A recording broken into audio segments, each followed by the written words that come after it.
السلام علیکم ورحمۃ اللہ وبرکاتہ۔ الحمد للہ رب العالمین، والصلاة والسلام علی اشرف الانبیاء والمرسلین وعلی آلہ واصحابہ اجمعین، اما بعد فاعوذ باللہ من الشیطان الرجیم، بسم اللہ الرحمن الرحیم۔ ومن احسن قولا ممن دعا الى اللہ وعمل صالحا وقال اننی من المسلمین۔ صدق اللہ العظیم۔ میرے بھائیو، دوستو، عزیزو اور بزرگو،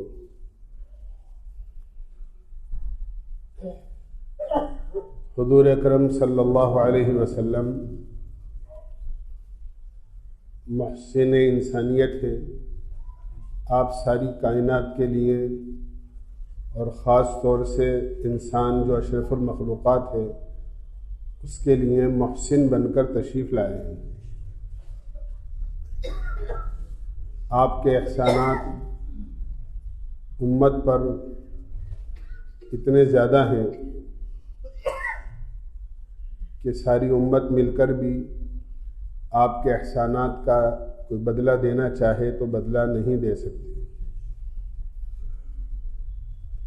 آپ کی پوری زندگی، صبح و شام، دن اور رات، زندگی کے سارے لمحات امت کی فکر ہی میں گزرے ہیں۔ اسی لیے حدیث پاک میں آپ کے لیے کچھ جملے ایسے آتے ہیں: جب کی بکا الحزین، آپ ایسے روتے تھے جیسے غموں کا مارا ہوا روتا ہے۔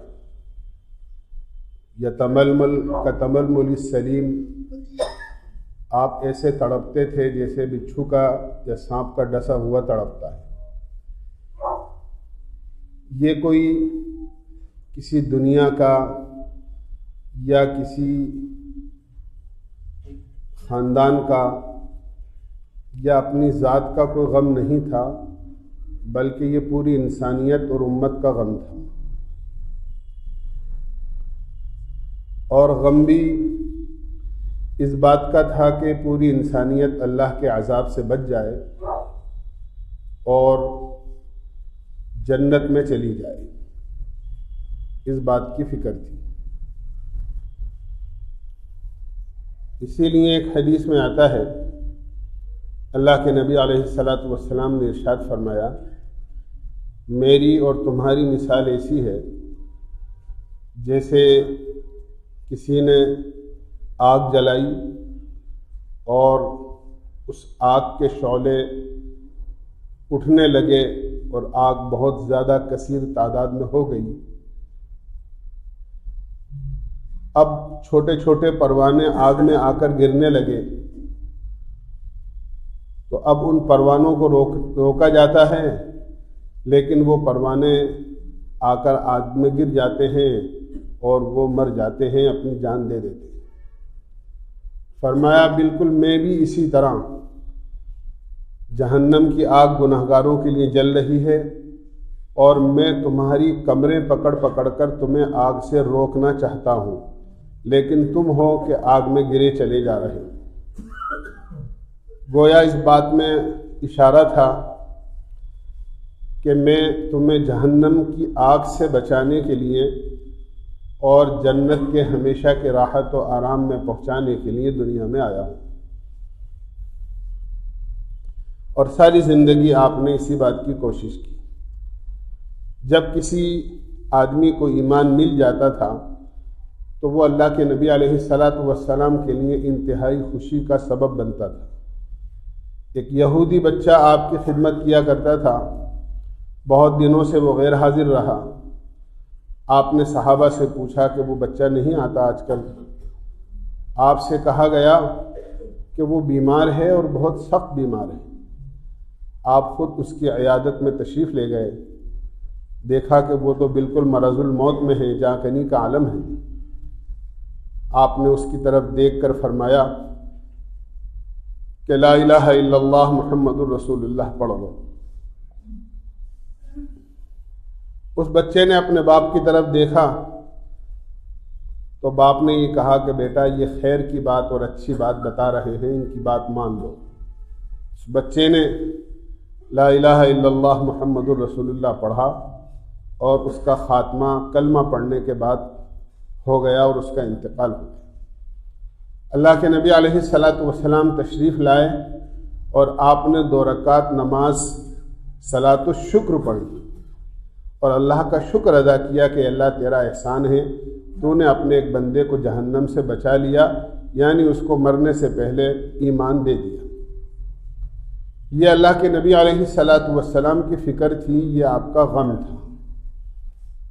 صرف 1-2 نہیں، سینکڑوں ہزاروں واقعات اللہ کے نبی کی حیات طیبہ کے ایسے ہیں جو اس بات کی شہادت دیتے ہیں کہ اللہ کے نبی علیہ الصلاۃ والسلام نے ساری زندگی اپنی امت کی فکر کی۔ لہٰذا امتی کے ذمے بھی ضروری ہے کہ ہم اپنے اس محسن کو، جنہوں نے ساری زندگی امت پر احسانات کیے، ہمیں یاد رکھا، ہم بھی آپ کو یاد رکھیں۔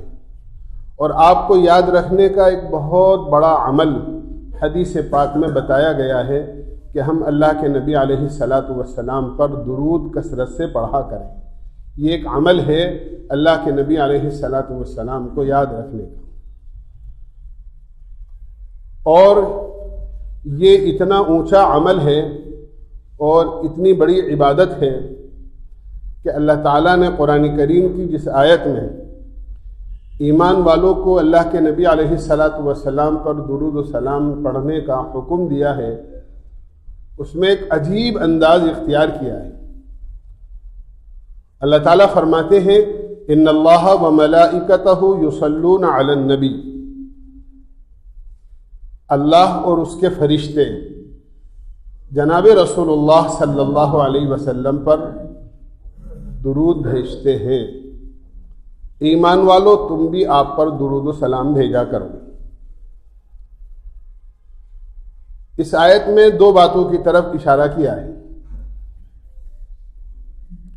ایک بات تو یہ ہے کہ اللہ تعالیٰ اس بات کو بتانا چاہتے ہیں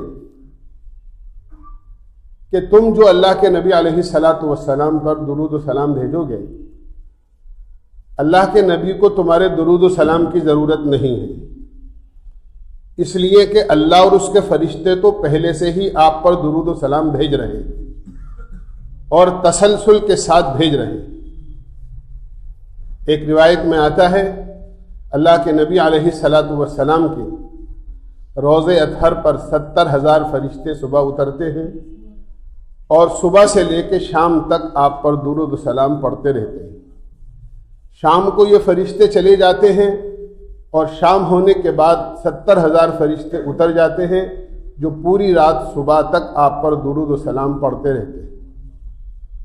تو اللہ تعالیٰ نے پہلے اس بات کو بیان فرمایا ہے کہ ان اللہ وملائکتہ، اللہ بھی اور اس کے فرشتے بھی آپ پر درود و سلام بھیجتے ہیں۔ تو پہلی بات یہ کہ تمہارے درود و سلام کی ضرورت نہیں ہے۔ اگر تم آپ پر درود و سلام بھیجو گے تو تمہیں خود اپنا فائدہ ہوگا، یہ تمہارے نفع کی چیز ہے، تمہارے فائدے کی چیز ہے، اور تمہیں اللہ کے یہاں سے اس پر بہت بڑا اجر و ثواب ملے گا۔ اللہ کے نبی کو تمہارے درود و سلام کی ضرورت نہیں ہے، اس لیے کہ اللہ اور اس کے فرشتے مسلسل ان پر درود بھیج رہے ہیں۔ پہلی چیز۔ دوسری چیز، اللہ تعالیٰ اس بات کو بتانا چاہتے ہیں کہ یہ اتنا اونچا اور اتنا عالی اور اتنا مقدس عمل ہے درود پاک کے پڑھنے کا کہ یہ صرف تمہیں حکم نہیں دیا ہے بلکہ اللہ تعالیٰ بھی اس عمل کو کر رہا ہے جس کا حکم تمہیں دے رہا ہے۔ یعنی درود و سلام بھیجنے کا حکم تمہیں ہی نہیں ہے بلکہ اللہ بھی درود بھیج رہا ہے اور سلام بھیج رہا ہے، اور اللہ کے فرشتے بھی درود و سلام بھیج رہے ہیں۔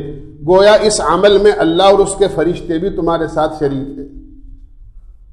نماز کا حکم اللہ نے بندوں کو دیا ہے لیکن اللہ خود نماز نہیں پڑھتا۔ زکوٰۃ کا حکم دیا ہے، اللہ خود زکوٰۃ نہیں دیتا۔ اللہ نے روزے کا حکم دیا ہے، اللہ روزہ نہیں رکھتا۔ اللہ نے حج کا حکم دیا ہے، اللہ خود حج نہیں کرتا۔ وہ مالک ہے، خالق ہے، لیکن درود و سلام کا عمل اتنا اونچا عمل ہے کہ اللہ تعالیٰ فرماتے ہیں اے میرے بندو میں بھی تمہارے ساتھ اس عمل میں شریک ہوں۔ اس لیے درود و سلام کی کثرت یہ اللہ کے نبی علیہ الصلاۃ والسلام کے حقوق میں سے ایک بڑا حق ہے اللہ کے نبی کے امتی پر کہ آپ پر درود و سلام بھیجا کریں۔ ہمارا فائدہ کیا ہے؟ ہمارا فائدہ اتنا بڑا ہے کہ اللہ کے نبی علیہ الصلاۃ والسلام نے ارشاد فرمایا کہ اگر کوئی مسلمان اللہ کے نبی علیہ الصلاۃ والسلام پر ایک مرتبہ درود بھیجتا ہے تو اللہ تعالیٰ اس پر 10 رحمتیں نازل فرماتے ہیں۔ ایک روایت کے مطابق تو ایک مرتبہ درود شریف پڑھنے پر 40 فائدے ذکر فرمائے کہ 10 رحمتیں اللہ تعالیٰ نازل فرماتے ہیں اور 10 نیکیاں اس کے اعمال نامے میں لکھ دی جاتی ہیں، 10 برائیاں اس کے اعمال نامے سے مٹا دی جاتی ہیں اور اللہ تعالیٰ جنت میں 10 درجے اس کے بلند فرماتے ہیں۔ یہ ایک مرتبہ درود شریف پڑھنے پر یہ 40 فائدے ہیں اللہ کی طرف سے۔ اسی لیے جناب رسول اللہ صلی اللہ علیہ وسلم نے جہاں اس بات کی تلقین فرمائی ہے کہ امت اور امت کے افراد کثرت سے آپ پر درود و سلام بھیجیں، وہاں خدا نہ خواستہ اگر اس عمل میں جس میں نہ مشقت ہے نہ دقت ہے نہ خرچ ہے، اگر کوئی آدمی کوتاہی کرتا ہے تو اس کے لیے وعید بھی بڑی سخت ہے۔ اللہ کے نبی علیہ الصلاۃ والسلام جمعے کے دن خطبہ دینے کے لیے ممبر پر تشریف فرما ہوئے۔ روایتوں کا مضمون یہ ہے آپ نے پہلے ممبر پر پہلی سیڑھی پر قدم رکھ کر فرمایا آمین، پھر دوسری سیڑھی پر قدم رکھ کر فرمایا آمین، اور پھر تیسری سیڑھی پر قدم رکھ کر فرمایا آمین۔ جب آپ نماز سے فارغ ہوئے اور خطبے سے فارغ ہوئے تو صحابہ نے آپ سے پوچھا کہ آج ہم نے آپ سے ایسا عمل دیکھا ہے جو اس سے پہلے نہیں دیکھا تھا کہ آپ نے 3 سیڑھیوں پر قدم رکھتے ہوئے آپ نے آمین فرمایا۔ آپ نے فرمایا ہاں، جبریل آئے تھے اور انہوں نے 3 آدمیوں کو بڑی سخت بد دعائیں دی ہیں۔ ایک اس آدمی کو جس کو رمضان المبارک کا مہینہ ملے اور وہ اللہ کی عبادت کر کے اپنی مغفرت نہ کرا لے، ایسے آدمی کو بد دعا دی جبریل امین نے اور میں نے اس پر آمین کہا۔ پھر جبریل امین نے بد دعا دی اس آدمی کو جس کے والدین یا دونوں میں سے کوئی موجود ہوں اور وہ ان کی خدمت کر کے اپنے لیے جنت واجب نہ کرا لے، فرمایا میں نے آمین کہا۔ اور پھر تیسری سیڑھی پر جب قدم رکھا تو جبریل امین نے اس آدمی کو بد دعا دی جو آپ کا نام مبارک سنے اور آپ پر درود و پاک اور نہ بھیجے، تو فرمایا میں نے آمین کہا ہے۔ جمعے کا دن اور جمعے کے وقت میں جو خاص دعا کی قبولیت کا وقت ہوتا ہے، ممبر پر چڑھتے ہوئے اور ممبر کی سیڑھی پر اللہ کے نبی علیہ الصلاۃ والسلام کا آمین کہنا اور جبریل امین کا بد دعا کرنا اس کو کتنا سخت بنا دیتا ہے اس کا اندازہ ہم نہیں کر سکتے کہ آپ کا نام مبارک سنیں اور آپ پر درود نہ بھیجیں۔ اسی لیے علماء نے لکھا ہے کہ آدمی کو معمول بنانا چاہیے کہ کم سے کم 100 مرتبہ صبح اور 100 مرتبہ شام کو، اور اللہ موقع دے تو مزید 100 مرتبہ 300 مرتبہ اگر کوئی آدمی درود شریف روزانہ پڑھنے کا اہتمام کرے گا تو اللہ تعالیٰ اس کو کثرت سے درود شریف پڑھنے والوں میں شمار فرما دے گا۔ معمول بنانا چاہیے۔ ہم بہت ساری باتیں ایسی اپنی زبانوں سے لایعنی جس سے نہ کوئی دنیا کا فائدہ ہے نہ کوئی آخرت کا فائدہ ہے اپنی زبانوں سے کہتے رہتے ہیں، لیکن اللہ کے نبی علیہ الصلاۃ والسلام پر درود پاک کا پڑھنا یہ ہمیں کس درجے میں پہنچا دے گا، اور پھر اللہ کے نبی علیہ الصلاۃ والسلام کی محبت دل میں گھر کر جائے گی۔ اور محبت کا مطلب یہ ہوتا ہے کہ آدمی جس سے محبت کرتا ہے اس کا مطیع اور فرما بردار ہو جاتا ہے۔ درود شریف پڑھنے کی برکت سے اللہ تعالی ہمارے دلوں میں جناب رسول اللہ صلی اللہ علیہ وسلم کی عظمت اور محبت مزید پیدا فرما دے۔ یوں تو ہر مسلمان آپ سے محبت رکھتا ہے، لیکن ایک محبت زبانی ہوتی ہے اور ایک محبت وہ ہوتی ہے جو آپ کے ہر طریقے پر چلنا آسان کر دے۔ اور پھر اتنا ہی نہیں ہے، بلکہ یہ سمجھنا چاہیے کہ درود شریف گویا ایک تحفہ ہے جو ہماری طرف سے جناب رسول اللہ صلی اللہ علیہ وسلم کی خدمت میں پیش کیا جا رہا ہے۔ اسی لیے حدیث میں آتا ہے، اللہ کے نبی علیہ الصلاۃ والسلام نے ارشاد فرمایا، جو مسلمان میرے روزے پر میری قبر اطہر کے پاس کھڑا ہو کر مجھ پر درود و سلام پڑھتا ہے، میں اس کو خود سنتا ہوں اور اس کے سلام کا جواب دیتا ہوں۔ یہ آپ نے فرمایا۔ اور اگر دنیا کے کسی بھی کونے میں کوئی مسلمان درود و سلام مجھ پر پڑھتا ہے تو فرشتوں کی ایک جماعت ہے جن کو سیاحین کہتے ہیں، اور وہ پوری دنیا میں پھرتے رہتے ہیں، اور جہاں کہیں بھی کوئی مسلمان بندہ یا بندی اللہ کے نبی علیہ الصلاۃ والسلام پر درود و سلام پڑھتے ہیں تو وہ اس درود شریف کو ایک تحفے کی شکل میں آپ کی خدمت میں اس کا اور اس کے والد کا نام لے کر کہ فلاں ابن فلاں نے آپ کے پاس یہ درود و سلام کا تحفہ بھیجا ہے، آپ کی خدمت میں اس تحفے کو پیش کرتے ہیں۔ یہ اللہ کے نبی علیہ الصلاۃ والسلام کی خدمت میں گویا ایک تحفہ ہے۔ اور تحفے کے سلسلے میں اور ہدیے کے سلسلے میں اللہ کے نبی علیہ الصلاۃ والسلام کا معمول یہ رہا ہے کہ جب کبھی بھی کسی نے آپ کو کوئی چیز تحفے میں دی ہے تو اللہ کے نبی علیہ الصلاۃ والسلام نے بدلے میں اس کو کچھ نہ کچھ تحفے میں ضرور دیا ہے۔ یہ اللہ کے نبی کا معمول تھا۔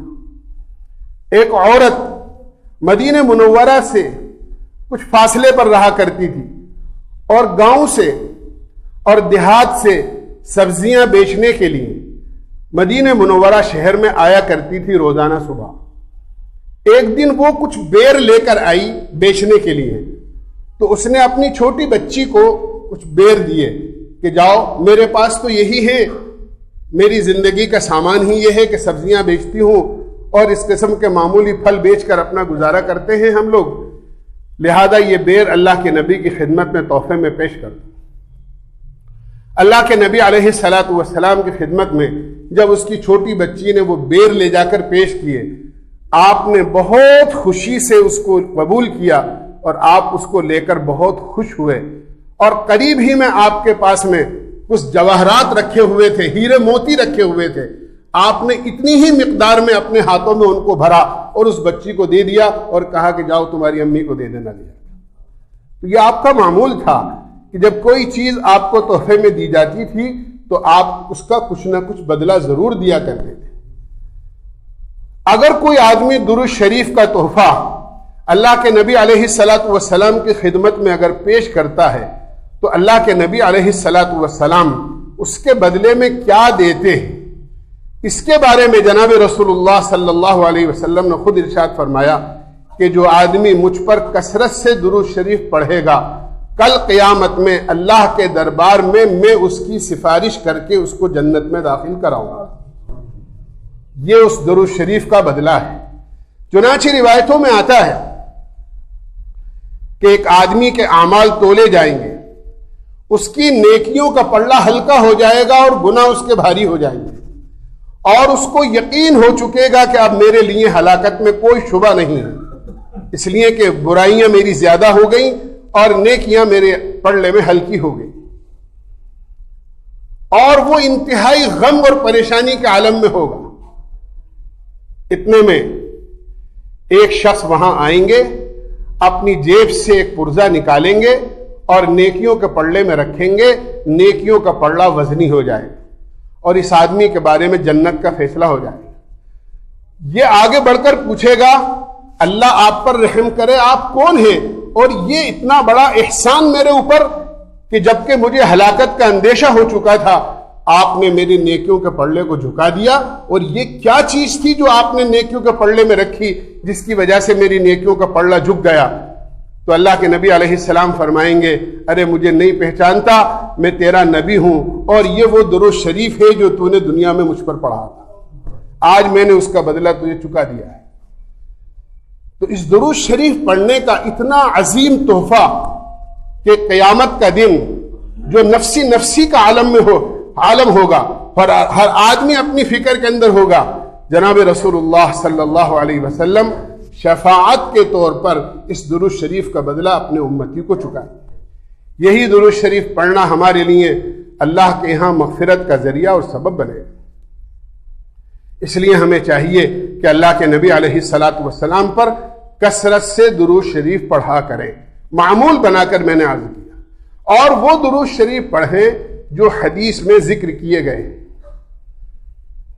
اپنی مرضی سے کوئی چیز نہ پڑھا کریں، اس لیے کہ اللہ کے یہاں تو وہ عمل قبول ہوتا ہے جو قرآن حدیث کی روشنی میں ہو۔ اپنی مرضی کا چاہے کتنا ہی بڑا عمل کیوں نہ ہو، وہ اللہ کے یہاں قبول نہیں ہوتا ہے۔ جس طرح سرکاری طور پر کچھ درخواستیں اور کچھ کاغذ کے اوراق اسی وقت قبول کیے جاتے ہیں جب اس پر کسی بڑے آفیسر کی مہر ہوتی ہے، اس کے سائن ہوتے ہیں۔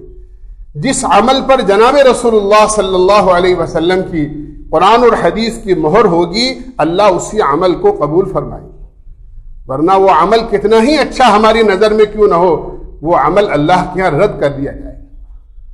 میں عرض کرتا رہتا ہوں کہ حسن بصری نے پانی پر نماز پڑھی اور رابعہ بصریہ نے ہوا میں مصلی بچھا کر نماز پڑھی، اور جب دونوں جمع ہوئے تو رابعہ بصریہ نے کہا حسن تم نے پانی پر مصلی بچھا کر نماز پڑھی تو یہ کوئی کمال تھوڑی ہے، پانی پہ تو کوڑا کرکٹ بھی تیرتا ہے، معمولی سی لکڑی پانی پر ڈال دو تو وہ تیرتی رہتی ہے، جہاز اور کشتیاں جو بے جان چیزیں ہیں وہ بھی تیرتی ہیں، یہ کوئی کمال نہیں ہے۔